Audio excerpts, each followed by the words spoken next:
For over 1 billion years, man has used the sharing of stories as a tool of understanding his existence.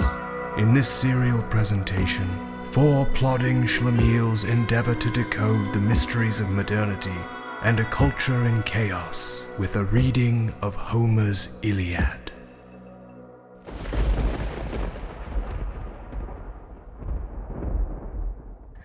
Okay, well, welcome everyone to Canon Fodder. Today we'll be discussing Book 1 of the Iliad.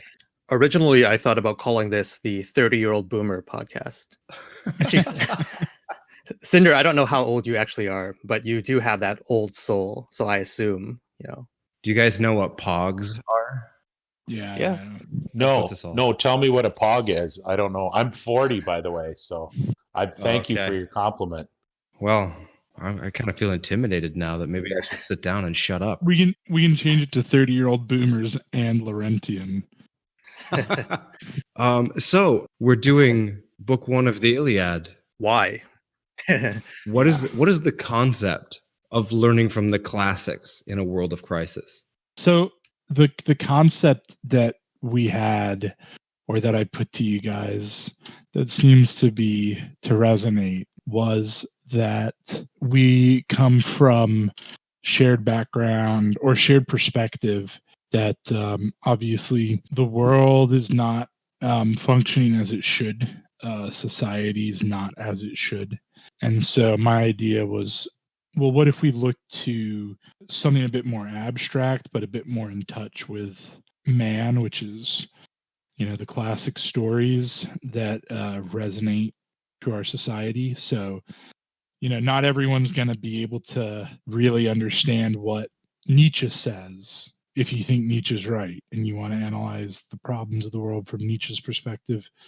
But I think there's a way that something like in our first book, the Iliad, is a much more universal reference point that isn't quite so philosophical. It's not quite so high-minded, and the lessons are a bit more accessible. And so I think that my attitude of looking at the last 100 years of history, recording in 2021, is that we've been thrown into a crisis. The status quo changed in a radical way, and that process started with the Enlightenment, and it reached a head sometime in the 20s and 30s, and the world was in crisis with that, with ideologies that came up then. And my attitude is that the problems that ideologies that have arisen in the last 100 years are there to solve are largely the problems of other new ideologies. And so trying to solve new problems with new solutions is just going to make more new problems. And it'll end up being like fighting fire with fire. And what I think we need is a return rather than a revolution. And I think we can find that in the classics. Yeah. And the big sort of takeaway slogan that I've been thinking about is, over the Oracle of Delphi was written, "Know thyself." Part of all this is we've forgotten ourselves. And you can see that in all sorts of political movements raging in the 21st century, where people don't know who they are. They don't know what. I think there's also something to be said about the eager revolutionary of our age, where all of them are looking to just dive right in and kind of jump the gun. And even though a lot of them recognize that at least some of the problems of modernity stem from the Enlightenment, a lot of them are just proposing, like you said, like the next solution, rather than recognizing that if the problems stem from the Enlightenment, then there are other branches of thought that come from outside the Enlightenment. And why not start there, right? If you're going to critique the Enlightenment, why not look towards the thought from pre-Enlightenment? So the metaphor I think that applies here is like nature. So there's examples of, Australia has incredibly bad droughts, and they have really worn out the soil. And one of the things that like people try to do is, well, how do we solve this? Well, we can inject this into the soil, or we can do that into the soil. But really, it seems like the best thing to do is just like stop doing anything to the soil, like allow like a more natural system to develop. And so there's a natural equilibrium that will come about if you just sort of get out of the way of it. Or you could do the ancient Jewish tradition was to let the soil lie fallow every 7 years. Right. So there's this. So in New Zealand, there's this really interesting thing that's happened over the last like 30 years on the South Island, where they have a big problem with this plant called gorse, which is it's like a weed. And the attitude is like, well, we've got to kill this weed. We've got to just like get it. We got to burn it. We've got to root it up, et cetera, et cetera. And this guy moved into this valley and he bought some land and he was like, you know what? I'm not going to do anything to the gorse. And people are like, what? Are you kidding me? You're ruining perfectly good farmland. You're ruining land that's been like reclaimed. And sure enough, over like 10 years, what happened was the gorse acts as a cover for natural plants to redevelop. And given within 10 or 15 years, you now have like a native New Zealand forest and the gorse is all gone anyway. And so that's like the metaphor that I have in my head for like pre-enlightenment, like a return. It's not so much a return as it is like, stop fighting the gorse, stop like burning it, because it has to run its natural course. And if you let it run its natural course anyway, you'll have growth from underneath it that eventually comes out and it'll die off from lack of sunlight. Yeah. Now this lesson works for the gorse, for certain weeds and certain things in nature, but how do we know if it'll work with regards to the kind of civilizational situation that we're in? Well, if I could chime in, this is maybe a little bit in my wheelhouse, but I don't, and I have to preface this as I'm not classically trained. I'm a farmer, so I'm really thankful that Rob brought this up, because this is maybe where I can at least feel as if I've had something. But you know what I know from my experience with invasive weed species, or it's the culture that develops around that plant and the enthusiasm that everybody on the South Island of New Zealand feels. They feel as if they have a mission to destroy the gorse. It's among the community. And when somebody wants to come in and change that paradigm because they know there's something wrong and they know what they have been doing has not been working, that's a very difficult that's a very difficult idea to project. But if you can actually do it and show them physically how it can be done, you can change the perception within the community. And that's what this individual did, and that's what we're trying to do on many different levels, both within this group and myself personally. We're trying to show an example for other people, because they're never going to, it's in their culture, it's in their society that this plant it's the only thing they know. It's all they know is fertilizer and chemical treatments. They don't know the biological treatments that have been lost. And it's sort of giving the gorse too much respect.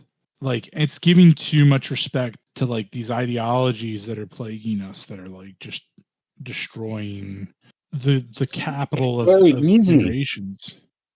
It's the other thing is, it's very easy. It's just the gorse that you're worried about. You're not worried about, you're able to focus on that alone. It's easier to focus on the gorse than it is to think about like, well, actually, am I actually running my land as good as I can? When all you're thinking about is, we got to chop down that gorse. And so like you're blaming the gorse for maybe things that aren't the gorse's problems. And this, I mean, we might be drifting too far from the metaphor, right, about gorse, because I don't know the details of like combating gorse, but I think the metaphor is actually it's really something that should give a lot of people some pause. Well, and it strikes me that if you want to get rid of this weed, you should just block out the sun. Right. And so ironically, and this goes to one of my big attitudes, which is give them enough rope. It might not be pretty in the short term, but these revolutionary movements, which we are dealing with revolutionaries, they can't sustain themselves. They'll burn out and they will be the masters of their own destruction. And like with the gorse provides cover for seedlings to grow.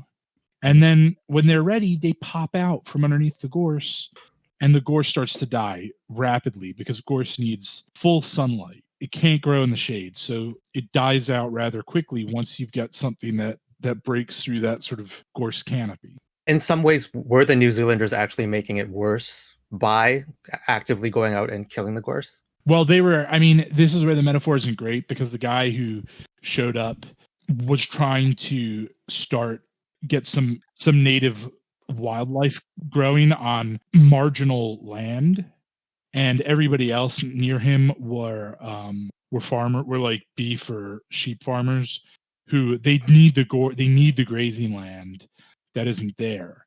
But they were still like, yeah, some native forest would be great, but if you just let growth, like they couldn't recognize that what they needed was to get some native forest. There wasn't management involved. It was getting out of the way.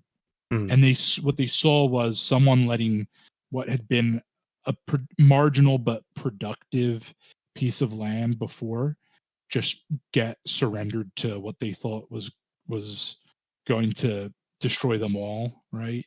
In this sort of like this never-ending fight against this weed. So it's not a perfect metaphor, but in terms of like, but you could look at this weed as something like destiny.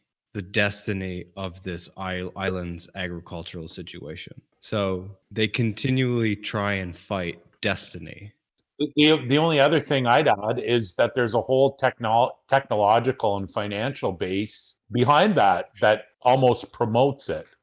They promote the gorse's growth almost and reap the profits. Yeah, because they're centering their activity around the gorse, which is what I mean by like they're giving it too much respect. Like if you wake up in the morning and you go like, well, it's these, SJW's fault. Like, yeah, I feel like you're giving them too much respect. Just step back and let them. I mean, it's been like, look at the last 5 years. Like they turn on each other. Like every 18 months. The French Revolution's a perfect example of this. Yeah. Right. And the French Revolution's, I've had a conversation with a friend where it's like the perfect event in history where everything happens in a small enough frame of time that it's all like related, but it also happens slowly enough so that you can see how each event impacted others. And these guys standing in the tennis court at Versailles, huge, like large numbers of nobles thinking like, yeah, we can get in on this. We can get some change happening. And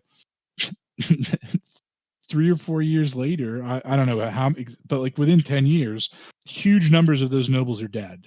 So like, if you want to say like, like someone like Germaine Greer, right? Germaine Greer, feminist, Australian feminist, huge like push for various different things. And she gets canceled because she was a revolutionary, but she's now an enemy of the revolution, even though we know she wasn't, a czarist, but she was not enough of a revolutionary now. So like there's sort of that attitude of like, let it burn itself out. And speaking of burning itself out, when you let it burn itself out, you're not burning yourself out. Yeah. I thought you were gonna say, speaking of burning yourself out, this metaphor is dead. Well, yeah. Don't touch that dial, everyone. We'll be right back with Gorsecast. Farmer, the farming hour with Laurentian, where this who doesn't speak? Where this week he'll be interviewing a gorse expert. Well, so I'll just end this thought of like, the idea is then we have these problems. there are metaphors to look at them, and there's a source of wisdom we have forgotten along with ourselves, which is the classics. So the classics are not just there to entertain, they're there to educate.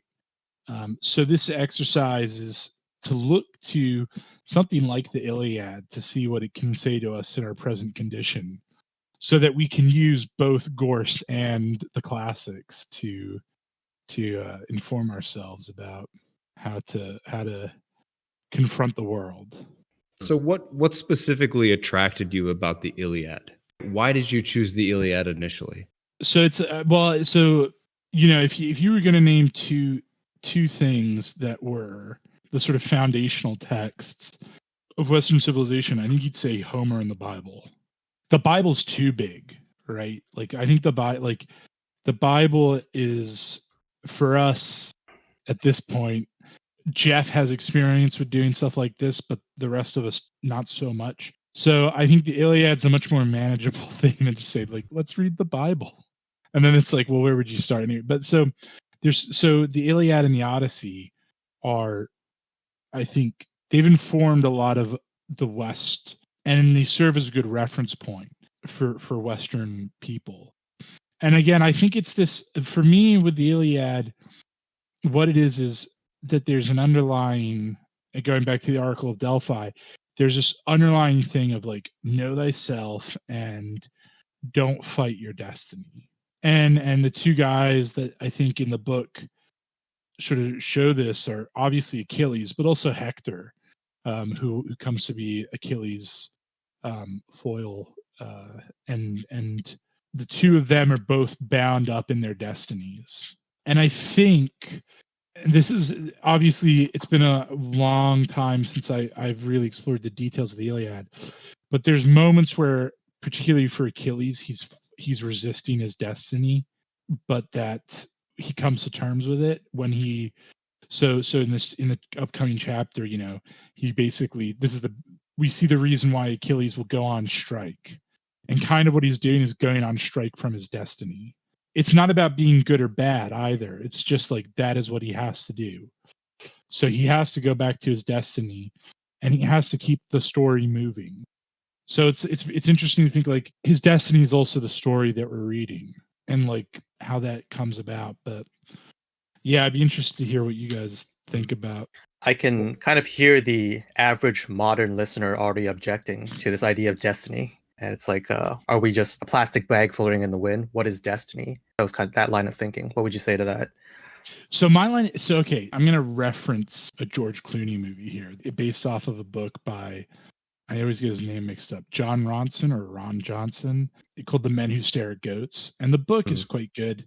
The movie's entertaining, but there's this, but like George Clooney basically plays this sort of like burnt out Jedi from the U.S. Army in the 1980s, from like a from like MK Ultra. yeah, kind of that, but also like psychic program. I think this is like post MK Ultra experiments, Yeah, where they're experimenting with psychics. But he has this moment where him and what's his face, the actual Jedi, young Obi-Wan Kenobi, what's his face, Ewan McGregor. yeah. And so they're having this conversation, and George Clooney goes like, young Gandhi wants to be a stock car driver. It's not going to happen. And Frank wants to do whatever. No, it's not going to happen. But those two people will go on to do amazing things. Like Anne Frank will die, but she'll leave this journal behind that will influence people for decades afterwards. And so there's this sort of sense of coming to terms with destiny is the best thing that we can do for ourselves. I see that I see, and it's not about not having agency. Like a lot of people will say, like, so you just want us to give up our agency. No, because your agential behavior is part of your destiny. But it also goes to this idea, which is, I think it's an Aquinas, freedom isn't your ability to do whatever you want.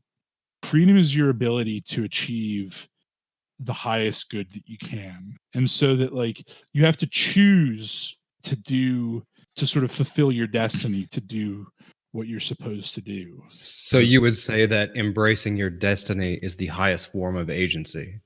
Yeah, and you can see that with Achilles, because he stops and he's like, "Nope, I'm just sitting on the beach," and he's rejecting his destiny. And I think you can reject your destiny, and that's part of the problem that we're having. Is I don't mean this hard destiny of like you are bound to do this. What it's more like what you're supposed to do, what you've been put here for. And I think And like that's the big problem with modernity is lots and lots of people going like, I don't care what my destiny is. I'm just gonna, sit on the beach. yeah, and what's funny is that that vision of destiny is quite often the path of most resistance, where in order to actually choose to aim at your highest possible potential, that's like the path of ultimate challenge. Whereas if you decide to not look towards that destiny, that's the easy way out. Yeah. When are you a tool for somebody else, or are you a tool for somebody else or something else when you're achieving that destiny, whether striving for what you want to become, or are you a tool for somebody else when you're not doing anything, when you're fulfilling somebody else's destiny? Maybe I think that will happen. It will be the case. Like there will be overlapping fields of destiny in which, Napoleon, the great man of destiny, right? But if you'd asked Marshall Ney, like, hey, wait a minute, you're just caught up with Napoleon's destiny, Ney would have said, well, good, because it's my destiny to support him. Ney has this opportunity to sort of disavow Napoleon and to just say like, oh look, like I think it's Ney. He's put on trial and he's given the opportunity to disavow Napoleon, and he doesn't knowing that being found guilty will result in his execution by a firing squad, and he takes it because so clearly he thought that his destiny was to support some like Napoleon. I think it's going to happen. I think the danger is don't let charlatans come along and tell you that your destiny is to just support them, because there's only going to be so many Napoleons and we can't all be a Napoleon. So maybe the goal is find your Napoleon. well, I for one, I feel I'm destined. I don't know for great things, but I'm destined for something just through my own motivation and my own values. And maybe I'm on that trajectory, maybe I'm not. But I think it's something you can, that destiny, that agency, as you call it, is something that you can feel, you can possess if you choose it. But it's a very, very difficult path. But I do, and I have honestly always felt that sense that something, and it's going to be in a very, very minor way, but I do feel that sense that there is something behind me, motivating me, whether it's and I don't know what it is. Yeah. I do know that I will have something in store. Do you guys feel that way too? Do you feel like one day you'll be at the head of a Nuremberg rally?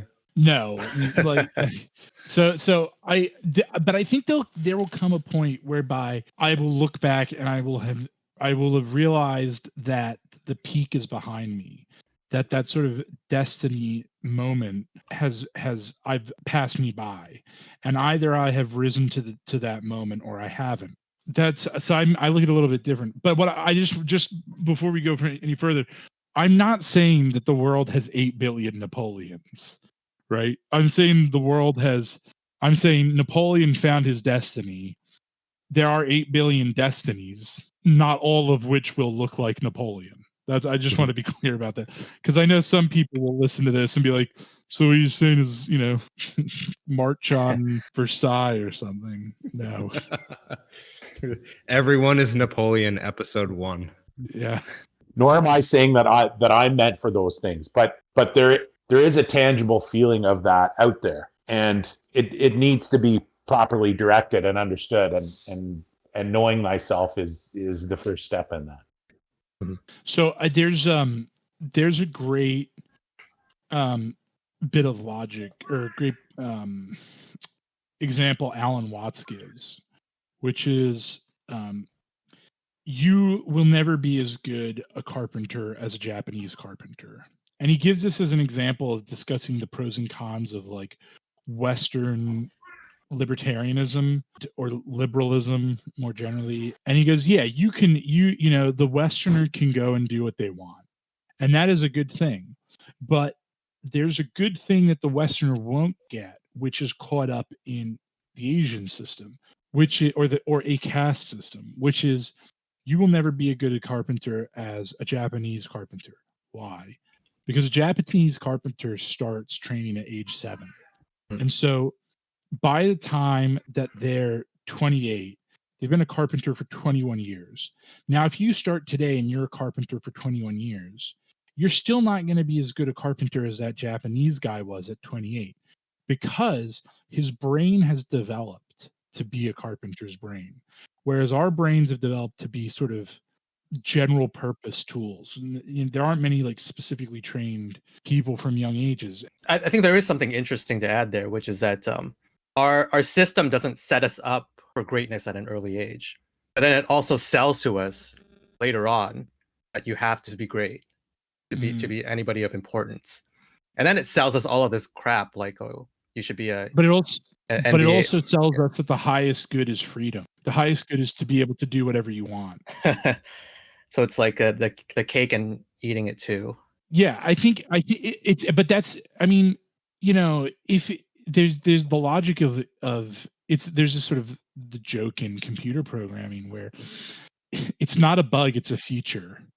And like at a certain point, like you have to think, well, this tension between like, yeah, you got to be great, but you also got to be free, like totally, you know, that's not a bug. That's got to be like a feature. And if it, because, and that tension that it creates is meant to drive us a little bit nuts. Yeah, Whether there's exactly. anyone, whether there's anyone actually like who came up with that plan, or whether the system just has gradually developed that way, I don't really care. But like, you know, the system needs us to be a little bit mad to be able to like to sell us more products to consume, right? Such as these dreams, like being an e-thought on OnlyFans, or Right. a pro gamer, for example. And the irony is like the internet itself is like set up precisely to deny that, because there's only going to be there's only so much room in our collective societal like conscious for so many great singers and so many e-thoughts and so many pro gamers. It's not like 200 years ago where every town had a couple of singers, right? Because I can just log on to Spotify and listen to the greatest singers in history that have been recorded. So the ecosystem of the ability to attain greatness has been universalized, but in being universalized, it's not allowing as many people to be great as previously. Are we moving on to the next section? Well, I want to hear why you guys want to read the Iliad. I have read it before several times in several translations, and I know this story rather well. So I seek every opportunity I can to utilize what is generally considered to be completely worthless knowledge. I'm here to learn. I want to hear from. I've gone through it before, never read it, but I understand the story, and I want to hear from people who have read it and do understand it a lot better, and just take the opportunity to learn more about it and understand it. Do you feel a connection with these citizen soldier farmer hoplites that maybe we don't, because you know what it's like to get away from the farm and the temptation of going and sacking Troy because you're getting off the farm for like 20 years? I'd look at that a couple different ways. In that, say I'm a hoplite and I'm grew up on my farm and it's subsistence living, and that's all that I know. And I've worked my whole life. I'm in peak physical condition and I have no problem killing livestock. I've lived in close proximity to them, and blood and hard work don't scare me. I mean, I'm the perfect soldier. I'm also inspired to get off the farm and go and kill my enemies. I don't know who they are. I've heard stories about them. I probably can't read. I definitely can't read. Yeah, I can feel that inspiration there. I understand that hoplite culture in that these guys are primed tools to be used against somebody else's enemies, not their own. I mean, the best thing for them is to stay and build a family and build a community, but they have no choice but to go out and find themselves or die on the field of battle for somebody else. By the way, I think you're wrong though. I think most of them probably could read. I think the average hoplite, free citizen hoplite, probably could read Greek. But that's just me being pedantic.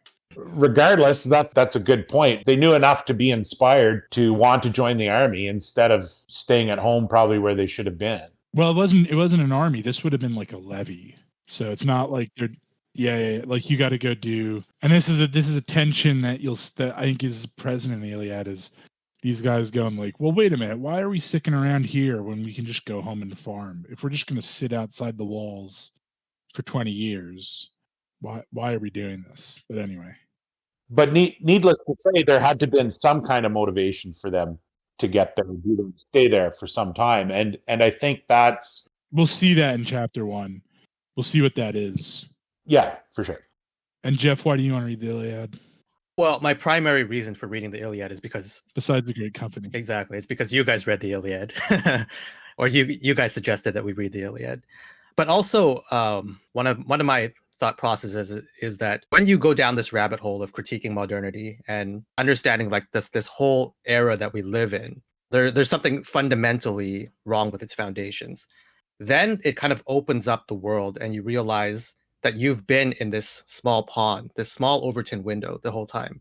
There's this whole other world out there. And in all of that world outside, you can find various perspectives to help you illuminate the problems of modernity. And so that's really something that I've been wrestling with for the last year and a half, is understanding and realizing just how little I actually know and how much information is actually out there for me to like play catch up on now. And so I think the classics is obviously a part of that.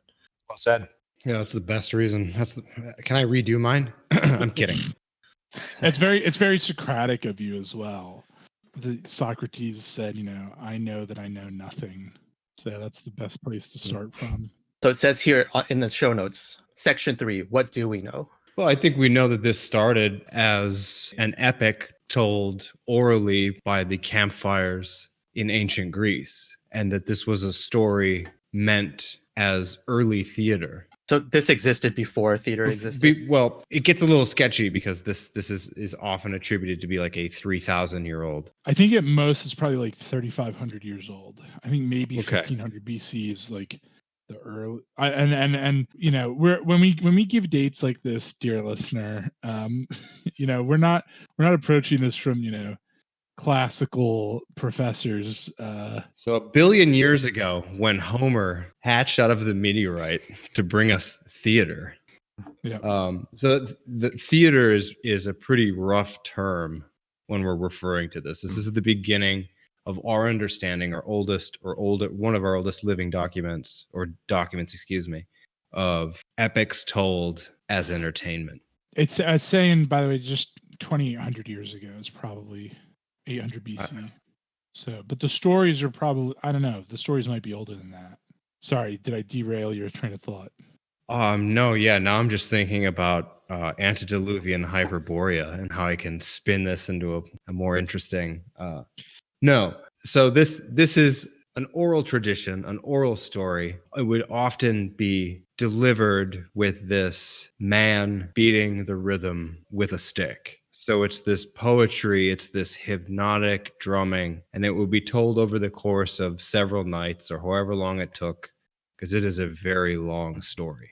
And Conan pointed this out, that the way this story plays out in that form is a lot like jazz. And so I would invite you, Conan, to expand on that, because I thought that was a really interesting point, and we talked about it like last night or 2 nights ago or whatever. So there's a way in which there's another way in which it's jazz too, which we'll start with. The guy giving the talk, the guy reciting, he can't remember the whole story. So part of the rhythm and the number of syllables, very often they were like filler, these moments where he sort of, okay, I got the bullet points. And then Achilles goes and does this. And so there Achilles stood. and then he'll have some little like 3-syllable phrase to throw on the end. And so the poem would have been a little bit different depending upon who was telling it, because they would have used different little phrases to fill in these lines and to sort of to reach that the proper meter of it. But the other way in which it's jazz, which I think that everything is connected between the ancient stories. So there's a relationship between Homer in the Iliad and the Odyssey and Virgil's Aeneid. So Aeneas is Virgil's picking up the setting of the fall of Troy, and he's going, I want to tell a story, and I'm going to use Aeneas to go with it. And you see that this across everything in the ancient world, in the Greek world, is the Greek tragedies. Well, they would have had characters who were related, who had some degree of separation from characters in the Iliad. So in that way, that's another reason why I want to read the Iliad, is this sort of like, it's sort of like the cornerstone of the family tree of, to mix metaphors there, the Western canon. And you can make a connection between, the Iliad and all sorts of weird things. Well, So the one you I can make a have- connection.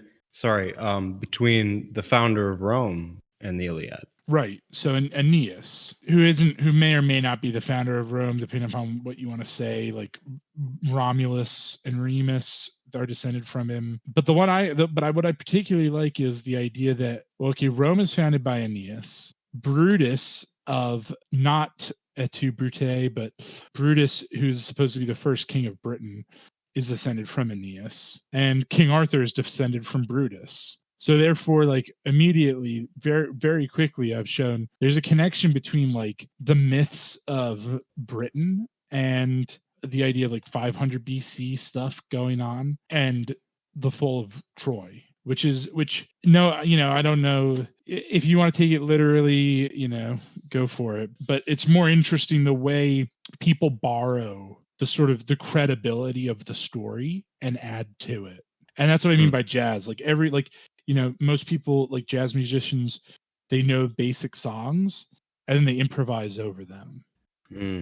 So something similar going on where they know the basic story and they're improvising this little bit over here. Like Miles Davis influenced, I don't know anything about jazz, or Miles Davis was influenced by who influenced somebody else who then went on to, and eventually Motley Crue was created.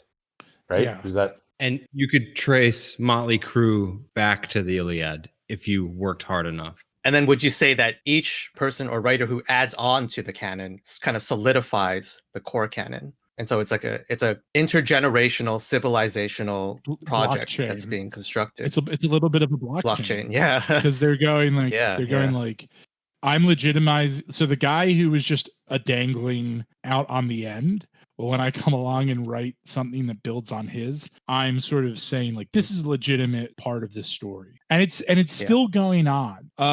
Villager later, I think he'll tell us a little bit more about this, but like my favorite author, Margaret Atwood, she's I don't know if she's done, but she's written the story of Penelope, and she calls it the Penelopiad. And it's like a multi-book thing, and there's at least 1 or 2 volumes out. And Penelope is the wife of Odysseus. So 2,800 years later, Margaret Atwood is telling the story of the wife of one of the heroes. And of course, she has her agenda, and it's something stupid, but it's interesting that she is picking up on that there's it's like a legitimate thing to do. And I'm reminded of like an interview with George R.R. Martin, and he's asked like, what do you think about people who like write fan fiction? And he's like, oh, don't do it, I hate it, blah blah blah.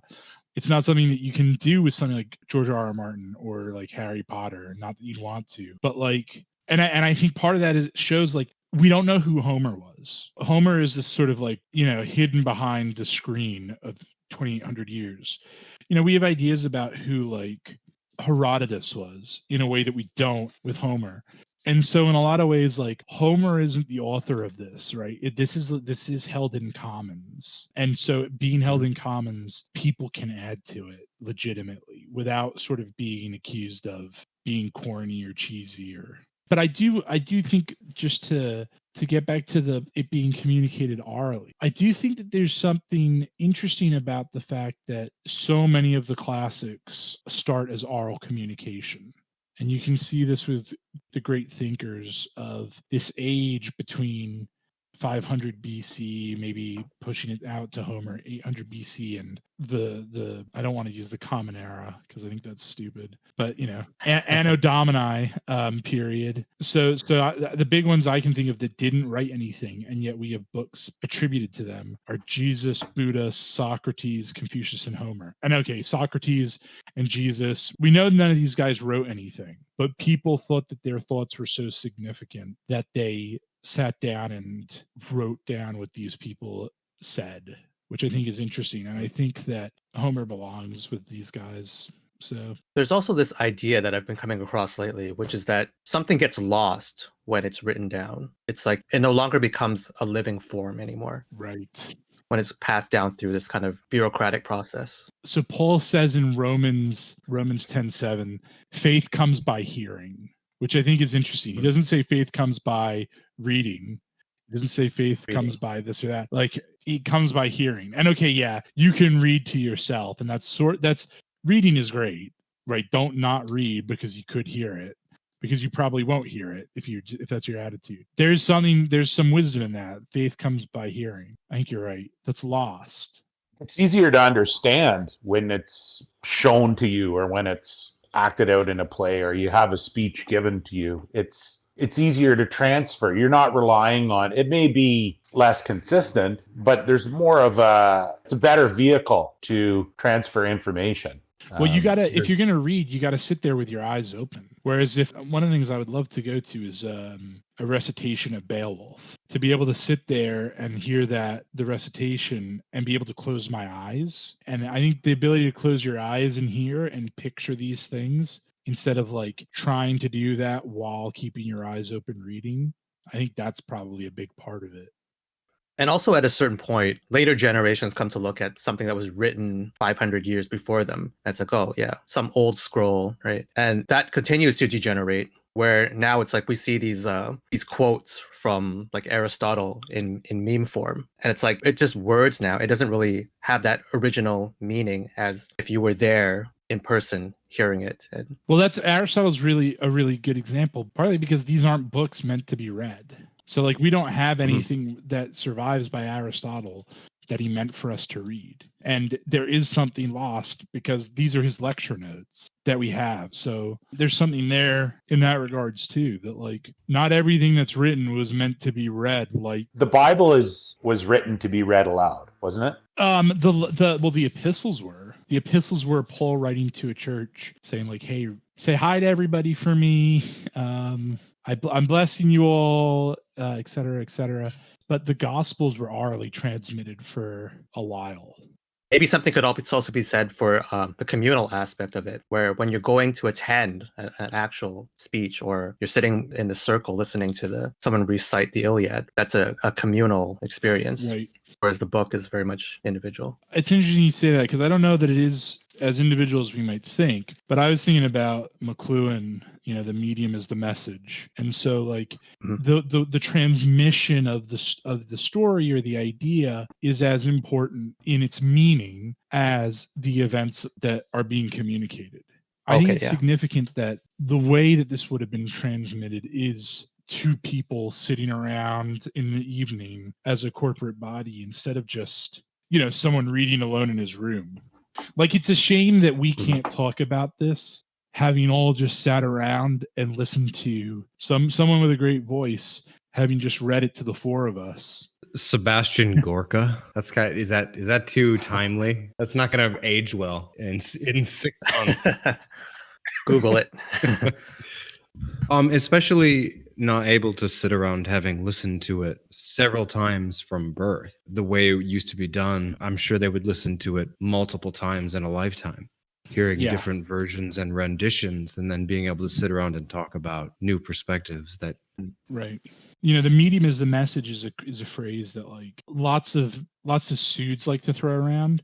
And it's not that I have an answer here, but it's just something to think about as we go on, is like, what meaning is contained not in the actual events, but what meaning is actually contained in that this would have been heard by, a community together. And I think that there's something there for us as well in the modern age, that like we don't do things as communities. We do things as like at most we do things as like households.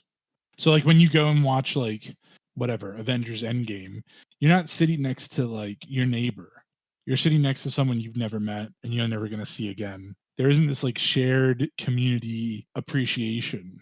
Those things are still very real, and I think they're there very much to us when you talk about community. I think they're very present, and opportunities like the Iliad will maybe present themselves further in the future as we decline further into chaos. It doesn't really have much to do with what we're talking about tonight, but it's a very important part of it.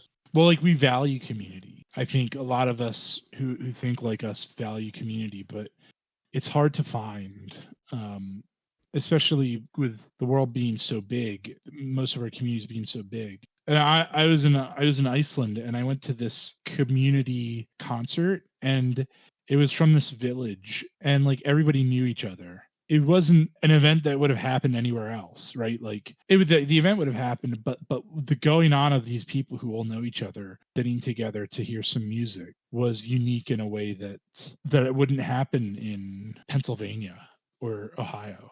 There aren't villages like that. Well, maybe there are Mennonite villages in Pennsylvania and Ohio, but I don't mean to dump on your point. Well, I don't want to dump on Yoshi's point either, but growing up in a rural environment, there are opportunities like that. And I get what you're saying, is that it's not like, I understand Iceland and the isolation, but I have seen that before. We have friends that live on an island. That doesn't dump on my point. If your counter example is like, yeah, in this rural part of Canada, we have that too. It's like, yeah, but that can only happen in like a rural part of Canada or a rural part of Iceland. It's not going to happen in like Baltimore. No, Baltimore is a bad example. But catch a break here. A bad example for what? Everything? Or? Yeah, everything. But it's there. It's that community, that sense of community is in us, and it's very close. And even your story about being in Iceland, that you could get to Iceland and you could be involved in their community. The fact that you even saw that or recognized it really says something, that it's available and palpable. But the world is against you for tearing that down 100%. There's people that are interested in that community, but they don't know where it is. We're so caught up in individualism and how to attain our freedom that deep sense of community is completely be lost so easily. But the answer is, if you want that, is not to move to Iceland, because if you move to Iceland, like all you're gonna do is like that expression will be lost, right? And this is something that we've talked about in previous conversations, which is the solution is to let it reemerge organically. So it is to go and live like somewhere rural, but isn't too radical as moving to Iceland just to have community, but to let like these little community events emerge on their own. And even in Vancouver, which is brought up, what I've noticed is actually that there are a lot of these like subcultural communities that pop up where everybody knows each other. Communities of, let's say, 200 people or so. For example, the blockchain community. The blockchain community is the one that I'm the most familiar with. When you start interacting with people who are interested in cryptocurrency and blockchain, you start to realize, wow, like everybody knows each other. Everybody's working with somebody who's working with somebody. Vancouver has about a blockchain event every week where you would see the same faces over and over again. Right. And that's great. It is great to have that. But there is something that doesn't replace like knowing your neighbor. Like it's not just about having people that you know and you can communicate with, but also that they're in the same little, you can just walk over to their place for a beer, right? Which is hard for us. Like how do we achieve that? Like a lot of us are not going to be able to move to a village.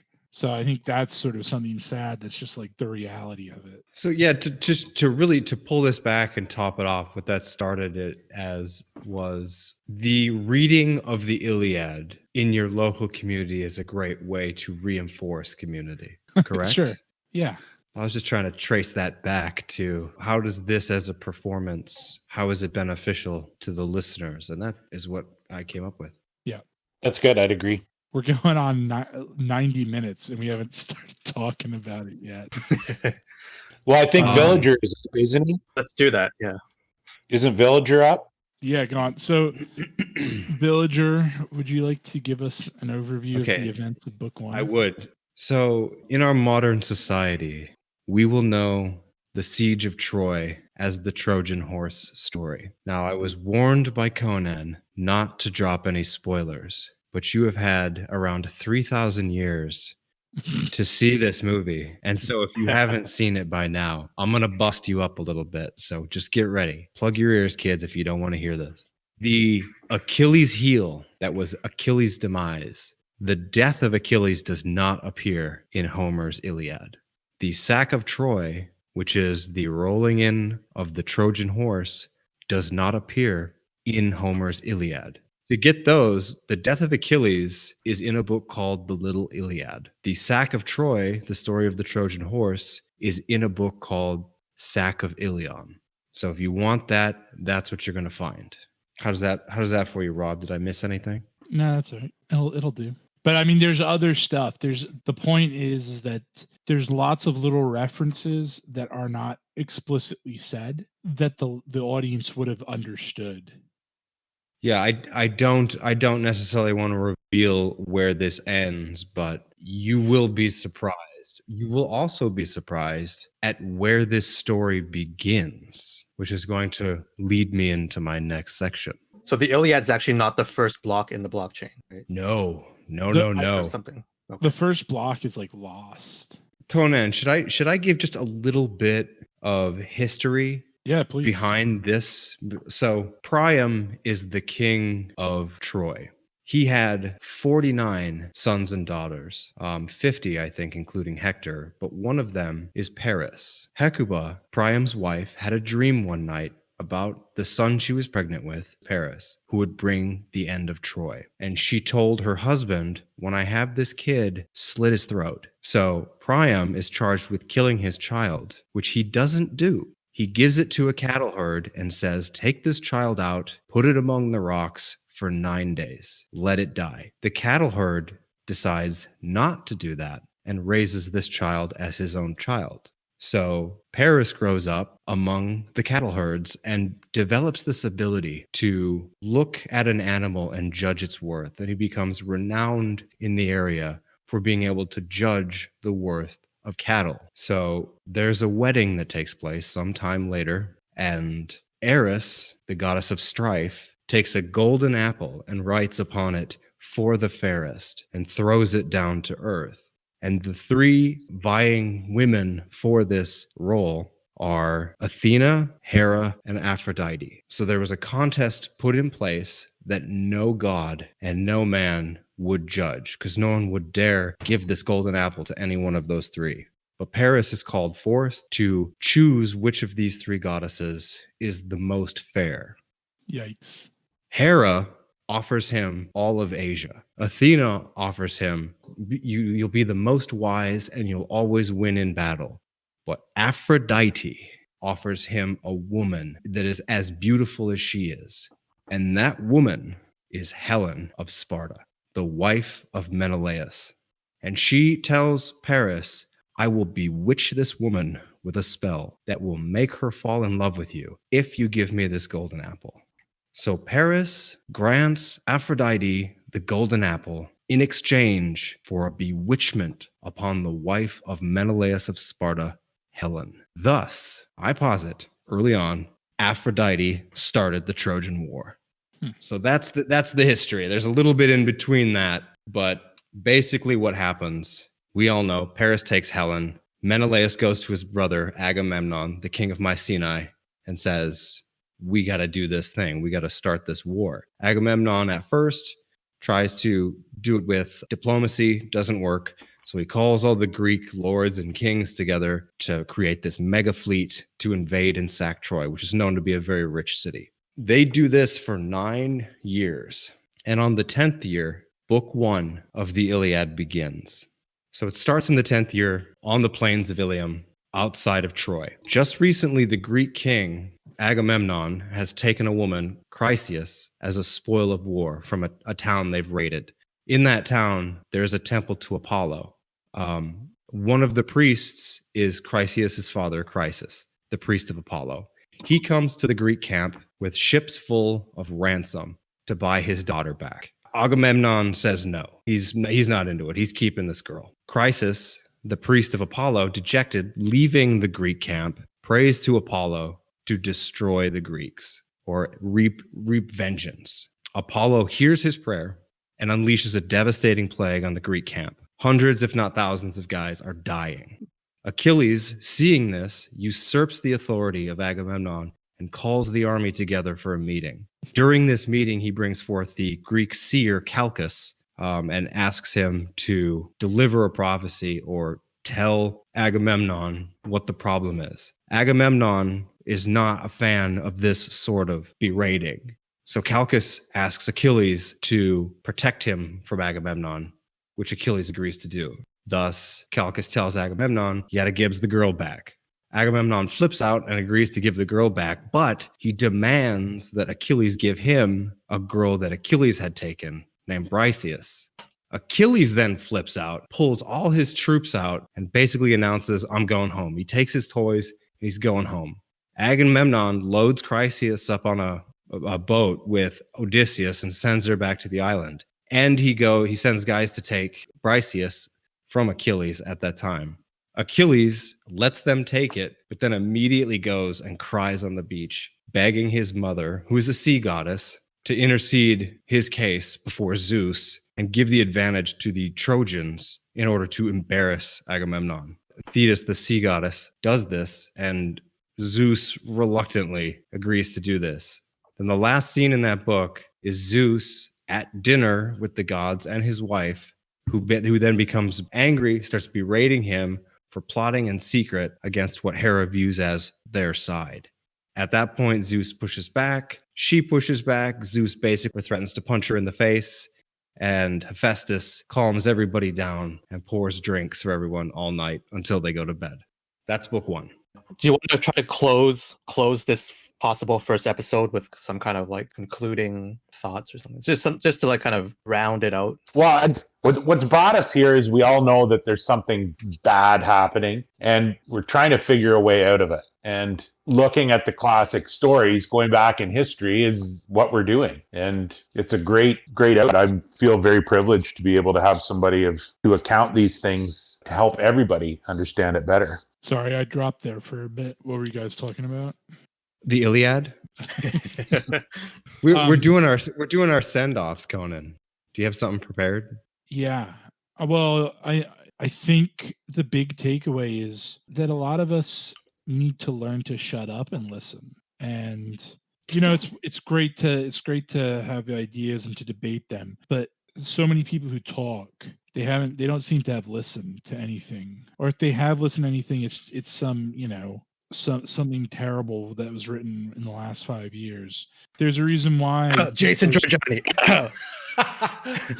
I wasn't thinking about that. I was thinking about more sort of SJW literature, like the Fault in Our Stars or something like that. But even with the left, at least the left is willing to kind of learn from their predecessors more so than I think the right wing is. The left can go back and cite Marx, and they can go back to like Gramsci and Frankfurt School stuff. Jeff, they can't, because the average left-wing person doesn't know what the hell Marx said. So like you can go in there, like with 3 or 4 weeks of work, anyone in this call, anyone listening could read enough Marx to be able to go into like your local left-wing community and correct them about Marx with very little work. I just get the sense that the right wing kind of takes this mantra of we hold these truths to be self-evident. Like they take that to the extreme level. Right. It's great that they are self-evident, but you should also think about them. Yeah. And it's like, so we don't need to read beyond that. Well, they're obviously not self-evident, because if they were self-evident universally, So, like, the guys writing 250 years ago that things are self-evident, they're self-evident to educated men. And we don't have lots of classically educated men. I'm not surprised that a lot of people don't see these things as self-evident. Like, freedom of speech is self-evident. Well, no, it's not. But it is if you've read the classics. Maybe that's the work. Like, you have to be educated to see they're self-evident to certain cultivated individuals. So yeah, so I would just say, like, we need to learn to listen before we can really start talking. And that's why we started a podcast. Yeah. Well, so that we could listen to Conan. Well, yeah. so we could listen to Homer.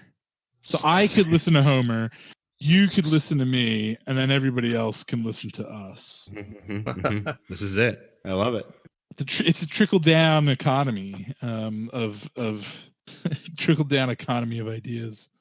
But I don't plan on speaking so much once we're actually talking about the book.